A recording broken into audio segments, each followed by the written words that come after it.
The leader in you. इस किताब में बताया गया है कि लीडरशिप सिर्फ एक पोजीशन नहीं है, बल्कि ये एक क्वालिटी है जो हर व्यक्ति के अंदर होता है। ये किताब सिखाती है कि कैसे आप अपने अंदर के लीडर को पहचान सकते हैं और उसे डेवलप कर सकते हैं। डेल कार्नेगी ने इस किताब में लीडरशिप के कुछ ऐसे इम्पोर्टेंट प्रिंसिपल शेयर किए हैं जो आपको न केवल एक बेहतर लीडर बनाएंगे, बल्कि आपके साथ काम करने वाले लोगों का भी रिस्पेक्ट और ट्रस्ट जीतने में मदद करेंगे। चाहे आप किसी टीम का लीडरशिप कर रहे हो, किसी प्रोजेक्ट पर काम कर रहे हो, या सिर्फ अपनी पर्सनल लाइफ में बदलाव चाहते हो, ये किताब हर जगह आपकी मदद करेगी।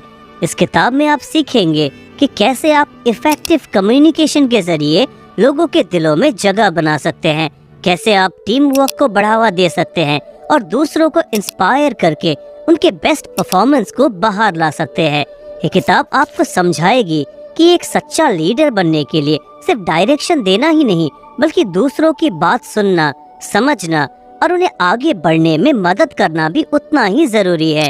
तो दोस्तों, अगर आप भी अपने अंदर के लीडर को जगाना चाहते हैं और जिंदगी में कुछ बड़ा करना चाहते हैं, तो इस वीडियो को अंत तक जरूर देखें और ऐसी ही बुक समरीज के लिए हमारे चैनल को सब्सक्राइब जरूर करें। तो आइए जानते हैं कि द लीडर इन यू में ऐसे कौन से अनमोल टिप्स दिए गए हैं जो आपकी जिंदगी को बदल सकते हैं। Number 1, simple yet effective leadership skills.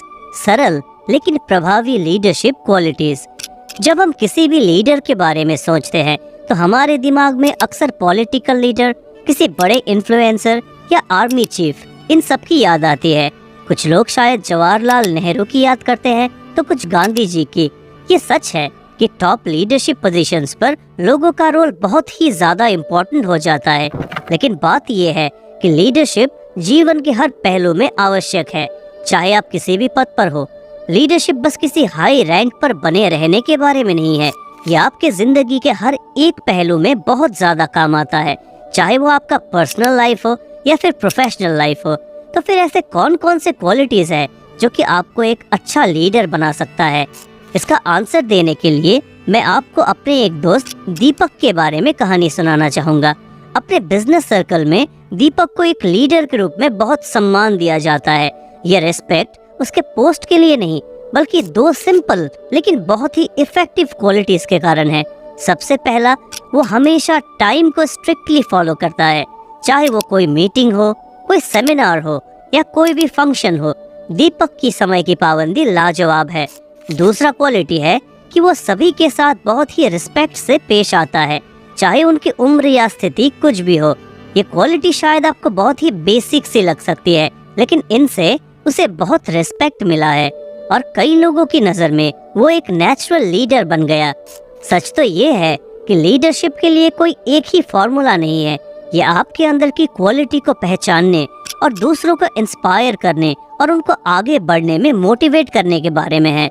Example के लिए आप मदर टेरेसा को ही ले, जिन्होंने अपनी काइंडनेस और कंपैशन से दुनिया को ही बदल दिया। या शायद दीपक की तरह आपका लीडरशिप आपकी पंक्चुअलिटी और दूसरों के प्रति सम्मान में झलकता है। Number 2, defined objective, self control and commitment. Clear objective, आत्मनियंत्रण और प्रतिबद्धता। किसी भी गोल के बिना जीना नक्शे के बिना भटकने जैसा है। दिशाहीन, कंफ्यूज्ड और अक्सर सिर्फ समय की बर्बादी करना। ये सारी बातें आप पहले से ही जानते हैं, इसमें कोई भी छुपा हुआ रहस्य नहीं है। तो फिर ऐसा क्या है जिसे कि हम जानते हुए भी खुद ब खुद गलती करते हैं? इसका मेन रीजन है क्लियर और फोकस्ड गोल की कमी। दूसरी तरफ जब आपका गोल बिल्कुल क्लियर हो और आप उसे डेडिकेशन और कमिटमेंट के साथ पूरा करने के लिए तैयार हो, तो कोई भी चीज आपके रास्ते में नहीं आ सकती। आपने शायद बिहार के माउंटेन मैन दशरथ माझी की कहानी सुनी होगी, लेकिन क्या आपने कभी ये सोचा है कि उन्हें ऐसा करने के लिए किस बात ने इंस्पायर किया था? दशरथ माझी बिहार के एक छोटे से गांव में रहते थे।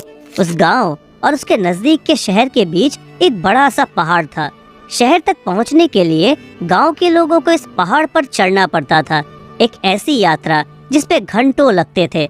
एक दिन दशरथ की प्रेग्नेंट पत्नी को इमीडिएट इलाज की आवश्यकता थी।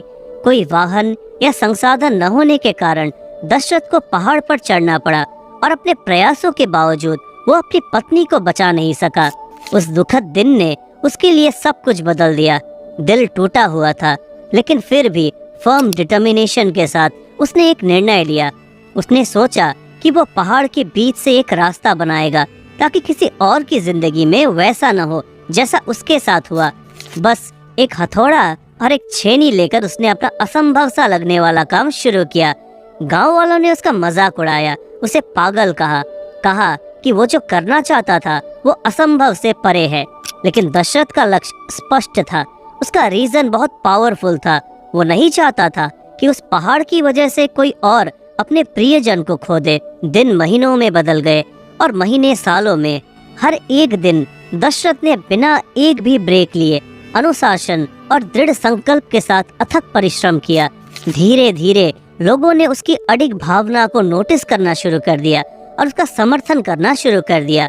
22 साल की अथक मेहनत के बाद असंभव संभव हो गया। पहाड़ के बीच से एक सड़क बनाई गई, जिस यात्रा में पहले गांव वालों को 5 से 6 घंटे लगते थे, वो अब बस 30 मिनट की छोटी यात्रा थी। जो लोग उसे पागल कहते थे, वे अब उसकी उपलब्धि से आश्चर्यचकित थे। आज उस सड़क को दशरथ माझी मार्ग के नाम से जाना जाता है। दशरथ की कहानी एक पावरफुल रिमाइंडर है कि जब आपका लक्ष्य स्पष्ट हो और आपका संकल्प अडिग हो तो कोई भी पहाड़ आपके रास्ते में नहीं आ सकता, आपको अपने लक्ष्य पाने से नहीं रोक सकता। दुनिया आपको पागल कह सकती है, लेकिन अंत में वे आपके साथ खड़े होंगे जिन्होंने आपको पागल कहा था। जो आपने हासिल किया है उससे वे चकित होंगे।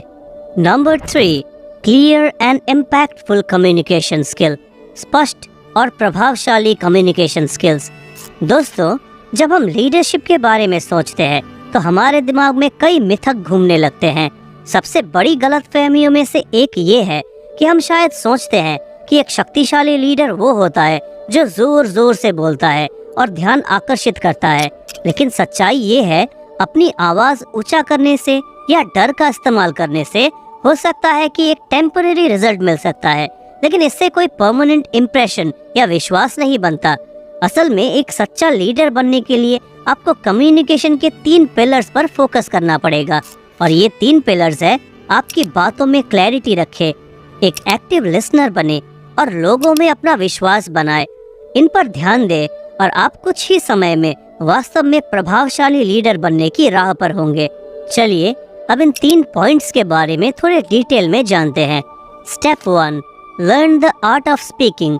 एक महान लीडर बनने का पहला कदम है बोलने की कला में महारत हासिल करना। एक सच्चा लीडर जानता है कि किस तरह से बात करना है, जो न केवल उनके मैसेजेस को पहुंचाए बल्कि उनके लिसनर के साथ गहराई से जुड़े, उन्हें सुनने, समझने और अपनी बातों को मनवाने के लिए प्रेरित करे। शब्दों में अपार शक्ति होती है, जो कि अजनबी को भी एक दोस्त बना सकता है या फिर दोस्तों को भी दुश्मन बना सकता है। एक अच्छा लीडर इस शक्ति का बुद्धिमानी से उपयोग करता है और हमेशा अपने कन्वर्सेशन को सॉफ्ट और क्लियर रखता है। पैशन और कॉन्फिडेंस के साथ बोलकर आप ऐसा माहौल बना सकते हैं जहां लोग अपने थॉट्स और आइडियाज को शेयर करने में इनसिक्योर महसूस न करें। आपका ये लीडरशिप एटीट्यूड न केवल आपकी टीम को इंस्पायर और एक्टिव करता है, बल्कि एक लीडर के रूप में आपकी पॉजिटिव और इम्पैक्टफुल इमेज भी बनाता है। लेकिन याद रखें, इफेक्टिव कम्युनिकेशन का मतलब ये नहीं कि आप लोगों के बात करने के लिए वेट करें, बल्कि आपको खुद ही कम्युनिकेशन इनिशिएट करना होगा। वो कहते हैं ना कि अगर आप लोगों का नेतृत्व करना चाहते हैं तो आपको सबसे पहले अपनी आवाज से नेतृत्व करना होगा। इसलिए अपने बोलने की कौशल को निखारे और अपने शब्दों को जादू करने दे। Step 2, B an active listener. एक महान लीडर जानता है कि इफेक्टिव कम्युनिकेशन का फाउंडेशन है लिसनिंग। कोई भी निर्णय लेने से पहले वो अपनी टीम के साथ चर्चा करते हैं। हर एक टीम मेंबर के इनपुट और सुझावों को महत्व देते हैं। यह अभ्यास न केवल बेहतर निर्णय लेता है, बल्कि सभी को इम्पोर्टेंट और मीनिंगफुल महसूस कराता है। याद रखें, लीडरशिप का मतलब अपने विचारों पर अड़े रहना नहीं है, ये सभी को साथ में लेकर आगे बढ़ने के बारे में है। अपने शब्दों और कार्यों पर नियंत्रण रखने वाला लीडर कमरे में हर एक इंडिविजुअल के सजेशंस पर विचार करने के महत्व को समझता है। Step 3, win people's trust. विश्वास वो नींव है जिस पर इफेक्टिव कम्युनिकेशन खड़ा होता है। जब तक लोग अपने लीडर और अपने एनवायरनमेंट पर भरोसा नहीं करते, तब तक वे अपने थॉट्स और आइडियाज को शेयर करने से झिझकते हैं। एक सफल लीडर एक पॉजिटिव एनवायरनमेंट बनाता है जहां टीम के मेंबर्स अपनी राय देने में कंफर्टेबल महसूस करते हैं। यदि आप एक महान लीडर बनना चाहते हैं तो इस विश्वास को बनाने पर ध्यान दें। लोगों को दिखाए कि उनके व्यूज आपके लिए मायने रखती है और फिर देखें कि वह कैसे आपको फुल डेडिकेशन से कोऑपरेट करते हैं। Number 4, ways to become influential leader. एक प्रभावशाली लीडर बनने के तरीके। आपने कभी ये सोचकर देखा है कि महात्मा गांधी इतने असाधारण लीडर कैसे बने? उन्होंने लाखों भारतीयों को कैसे एकजुट किया और अंग्रेजों को अपना सामान समेटकर जाने पर मजबूर कर दिया? ये कोई जादू नहीं था, ये लोगों को एक कॉमन पर्पस के तहत एकजुट करने की उनकी क्षमता थी। गांधी जी जानते थे कि ये संघर्ष उनके अकेले का नहीं था, यह हर भारतीय की फ्रीडम के लिए एक सामूहिक लड़ाई थी। लोगों को विश्वास करने का एक मजबूत कारण देकर उन्होंने एक जन आंदोलन को सपोर्ट किया जिसने इतिहास की दिशा बदल दी। यही एक सच्चे लीडर की पहचान है, कोई ऐसा व्यक्ति जो दूसरों को बड़े सपने देखने, अधिक सीखने और कड़ी मेहनत करने के लिए इंस्पायर करता है। लीडरशिप को एक जहाज के कैप्टन की तरह समझे, और जब हम कैप्टन की बात करते हैं तो former Indian cricket captain MS Dhoni से बेहतर लीडर का उदाहरण कौन दे सकता है। धोनी हमेशा परफेक्ट नहीं थे, उनके फैसले हमेशा जीत की ओर नहीं ले जाते थे, लेकिन जो चीज उन्हें अलग बनाती थी वो थी दबाव में भी उनकी शांत और कैलकुलेटेड सोच। एक अच्छा लीडर गलतियों से नहीं डरता, इसके बजाय वे उन्हें अपनाते हैं, अपनी टीम के साथ खुलकर चर्चा करते हैं और भविष्य में बेहतर निर्णय लेने के लिए इन एक्सपीरियंसेस का उपयोग करते हैं। एक महान लीडर जानता है कि लोगों को कैसे महसूस कराया जाए कि वो खुद से ही बड़ी किसी चीज का हिस्सा है। जब लोग मानते हैं कि रिजल्ट में उनकी भी रिस्पॉन्सिबिलिटी है तो वे अपना सब कुछ दे देते हैं। सैलरी, बोनस, इन सब का खोना लोगों के लिए तब तक डर बना रहता है जब तक उनके बेसिक जरूरतें पूरी नहीं होती, लेकिन लॉन्ग टर्म मोटिवेशन के लिए एक मजबूत पर्पस होना बहुत ही जरूरी है। तो आप अपनी टीम या ग्रुप को कैसे इंस्पायर करते हैं? जर्नी के हर स्टेप में उन्हें शामिल करके शुरुआत करें, उनके एफर्ट्स को पहचानें, छोटी छोटी जीत का भी जश्न मनाएं और उन्हें उनका इम्पोर्टेंस दिखाएं। जब वो लड़खड़ाते हैं तो उन्हें सिर्फ गलतियां न दिखाएं, उन्हें एनकरेजमेंट और पेशेंस के साथ सीखने और आगे बढ़ने में मदद करें। जब आप लोगों को एक कॉमन गोल के तहत जोड़ते हैं तो कुछ जादुई होता है। वे सिर्फ अपना काम नहीं करते, वे उससे भी आगे बढ़ जाते हैं। ये एक महान लीडर की शक्ति है। अगर आप दूसरों में वो जुनून, वो उद्देश्य जगा सकते हैं तो आप पहले से ही आधे रास्ते पर हैं। Number 5, stronger relationship leads to stronger leadership. अच्छे संबंधों से अच्छे नेतृत्व की प्राप्ति होती है। कलीग्स के साथ संबंधों को गहरा करने के लिए अच्छे और बुरे दोनों समय में उनके साथ रहना जरूरी है। टफ टाइम्स के दौरान सहानुभूति दिखाना, उनकी सफलताओं का जश्न मनाना आपके संबंध को मजबूत कर सकता है। इस तरह वे आपकी काइंडनेस को याद रखेंगे और जरूरत पड़ने पर आपके लिए भी खड़े रहेंगे। अब एक इम्पोर्टेंट लीडरशिप क्वालिटी के बारे में बात करते हैं। एक महान लीडर वो होता है जो अपनी टीम की प्रॉब्लम्स, इच्छाओं और गोल्स को समझता है और उनके साथ तालमेल बिठाता है। ये अप्रोच ट्रस्ट और यूनिटी को बढ़ावा देता है। अगर आप स्वाभाविक रूप से दूसरों में दिलचस्पी दिखाने के लिए इंटरेस्टेड नहीं है तो छोटी शुरुआत करें। अपने वर्क प्लेस में सभी को एक स्माइल या फिर एक हेलो से ग्रीट करें। लोगों को ऐसा महसूस कराएं कि आप उन्हें देखकर वाकई खुश हैं। समय के साथ ये छोटे छोटे इशारे विश्वास और तालमेल बनाते हैं और इससे पहले कि आप इसे समझे, फ्रेंडली बिहेव करना आपकी आदत बन जाएगी। एक नॉर्मल सी स्माइल या ग्रीटिंग बहुत कुछ बदल सकता है। आपके लिए एक और टिप है, दूसरों के नजरिए से चीजों को देखने की कोशिश करें। जब आप उनके नजरियों को समझने की कोशिश करते हैं तो आप उनका भरोसा जीतते हैं और उनके साथ अपने रिश्तों को मजबूत बनाते हैं। Number 6, take criticism in a constructive way. आलोचना को रचनात्मक दृष्टि से ले। ऐसी दुनिया में जहाँ कोई भी व्यक्ति परफेक्ट नहीं है, गलतियाँ करना ह्यूमन नेचर का हिस्सा है। फिर भी समाज अभी भी गलतियों को कठोर नजरिए से देखता है। जो अक्सर क्रिएटिविटी और रिस्क लेने की क्षमता को दबा देता है। एक ऐसी दुनिया की कल्पना करें जहां हम गलतियों पर ध्यान देना बंद कर दे और इसके बजाय प्रोग्रेस को इंस्पायर करना शुरू करें। ये बात हमें नेक्स्ट पॉइंट की तरफ ले जाता है। एक महान लीडर की भूमिका न्याय करना या उंगली उठाना नहीं है। इसके बजाय एक सच्चा लीडर दूसरों को सही रास्ते पर लाने के लिए इंस्पायर करता है, उन्हें प्रेरित करता है और उनका मार्गदर्शन करता है। आइए अपना ध्यान इस बात से हटाए कि कौन सही है या कौन गलत। इसके बजाय फोकस करें कि हम सब एक साथ कैसे आगे बढ़ सकते हैं। दोस्तों, अब इस बात को समझते हैं कि क्रिटिसिज्म कैसे हैंडल किया जाए।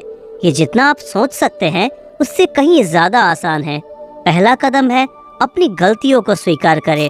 जी हाँ, लीडर होने का मतलब है कि आपको आगे बढ़कर जिम्मेदारी लेनी होगी, सिर्फ अपने लिए नहीं बल्कि अपनी पूरी टीम के लिए। हम सभी ने इसे देखा है, लोग ग्रुप्स में खड़े रहते हैं, चाहे वो ऑफिस में हो, सड़क पर हो या यात्रा के दौरान। सरकार, सिस्टम, अपने बॉस या कंपनी के बारे में बड़बड़ाते रहते हैं। अगर आप खुद को ऐसा करते हुए पाते हैं तो ब्रेक लगाने का समय आ गया है।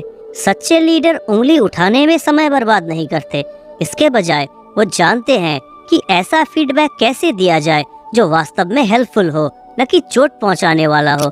जब आप दूसरों की गलतियों को दिखाने के बजाय उन्हें स्वीकार करना शुरू करते हैं तो कुछ इंटरेस्टिंग होने लगता है। लोग आपका ज्यादा सम्मान करने लगते हैं। एक महान लीडर सिर्फ अपनी गलतियों को स्वीकार नहीं करता, वो क्रिटिसिज्म को वे ऑफ प्रोग्रेस के रूप में भी इस्तेमाल करता है। लेकिन अगर आप दोष दूसरों पर मढ़ते हैं तो हैरान न हो जब वे अपना बचाव करना शुरू कर दे। याद रखें, कोई भी जानबूझकर गलतियां नहीं करता है और उन्हें आमतौर पर पता होता है कि क्या गलत हुआ है। ब्लेम गेम खेलने के बजाय अपनी टीम को ये कहकर मोटिवेट करें, हमने इसे संभाल लिया है, अगली बार हम मिलकर इसे ठीक कर लेंगे। एक लीडर के रूप में आपका ध्यान हमेशा समस्याओं पर केंद्रित करने के बजाय समाधान खोजने पर होना चाहिए। जब क्रिटिसिज्म की बात आती है तो इसे कंस्ट्रक्टिव रखें। सॉल्यूशन ओरिएंटेड रिएक्शन केवल प्रॉब्लम्स पर जोर देने से कहीं अधिक प्रभावी होते हैं। यदि आपको किसी को स्ट्रॉन्ग फीडबैक देना है तो सुनिश्चित करें कि आप कुछ प्रशंसा भी करें। इससे एक चम्मच चीनी के साथ दवा देने जैसा समझे। आपकी स्ट्रॉन्ग फीडबैक के साथ साथ उनके अच्छे कामों की तारीफ भी जरूर करें। संक्षेप में, ऐसे लीडर बने जो क्रिटिसाइज करते समय भी लोगों को ऊपर उठाता है। सॉल्यूशंस पर ध्यान केंद्रित करें, प्रेज करें और देखें कि आपकी टीम कैसे खिलती है। Number 7, take rest to refuel your brain. अपने ब्रेन को ऊर्जा देने के लिए आराम करें। दोस्तों, जैसे मशीनों को काम करने के लिए बिजली की जरूरत होती है, वैसे ही हमारे दिमाग और शरीर को रिचार्ज करने के लिए आराम की जरूरत होती है। लाइफ बैलेंस के बारे में है। कड़ी मेहनत करना जरूरी है, लेकिन आराम करने के लिए समय निकालना भी उतना ही जरूरी है। ब्रह्मांड संतुलन पर पनपता है और अगर आप वास्तव में सफल होना चाहते हैं तो आपको भी ऐसा ही करना चाहिए। इसे इस तरह से सोचें, अपनी पूरी पोटेंशियल तक पहुंचने के लिए आपको काम, परिवार, डिजायर, हॉबी, इन सब के बीच एक सही संतुलन ढूंढना होगा। जब आप ऐसा करेंगे तो न केवल आपका परफॉर्मेंस आसमान छुएगा, बल्कि आप जो कुछ भी करेंगे उसमें ज्यादा फोकस्ड और रिचार्ज महसूस करेंगे। तो इस 7वें पॉइंट को अपनाएं, अपने आप को आराम का उपहार दे और देखें कि ये आपकी सफलता को कैसे बढ़ावा देता है। एम्बिशियस लोगों के लिए भाग दौड़ में फंसना, बिना रुके काम करना, ये सोचना कि यही सफल होने का एकमात्र तरीका है, आसान है। लेकिन यहाँ एक समस्या है, हमारा दिमाग मशीनों की तरह काम करने के लिए नहीं बना है। बहुत ज्यादा जोर लगाने पर आप पाएंगे कि आपको किसी काम को करने में 5 घंटे लग जाएंगे, जबकि उसे करने में सिर्फ 2 या 3 घंटे लगने चाहिए थे। सच तो ये है कि हमारा दिमाग लगातार 3 से 4 घंटे तक ही फोकस्ड रह सकता है। उसके बाद हमें पॉज बटन दबाकर रिचार्ज करने की जरूरत होती है। हर 2 से 3 घंटे में 20 से 30 मिनट का ब्रेक ले। जी हाँ, आपने सही सुना, काम से दूर हो जाए। ये सिर्फ आपके दिमाग को आराम देने के बारे में नहीं है, ये आपकी प्रोडक्टिविटी को बढ़ाने के बारे में है। लेकिन इसे कामयाब बनाने के लिए आपको अपनी मेंटालिटी बदलनी होगी। अपने खाली समय को टाइम वेस्ट समझना बंद करें। इसे इस तरह सोचें, यदि आप एक बेहतरीन बर्थडे पार्टी की प्लानिंग के लिए समय बिताने को तैयार है, तो अपने आइडल टाइम की प्लानिंग बनाने में वही ऊर्जा क्यों नहीं लगाते। कुछ ऐसा करें जो आपको आपके काम के बबल से बाहर निकाले। परिवार के साथ सैर पर जाए, दोस्तों के साथ कोई खेल खेले या पेंटिंग या डांसिंग जैसे किसी क्रिएटिव शौक में डूब जाए। मौज मस्ती के ये पल आपके ब्रेन के परफॉर्मेंस को बेस्ट करने के लिए बहुत ज़रूरी फ्यूल है। एक बार जब आप इसे आदत बना लेंगे तो आप अपनी प्रोडक्टिविटी और ओवरऑल हेल्थ में बड़ी वृद्धि देखेंगे। ये टिप आपके भीतर के लीडर को बाहर निकालने के कई तरीकों में से एक है।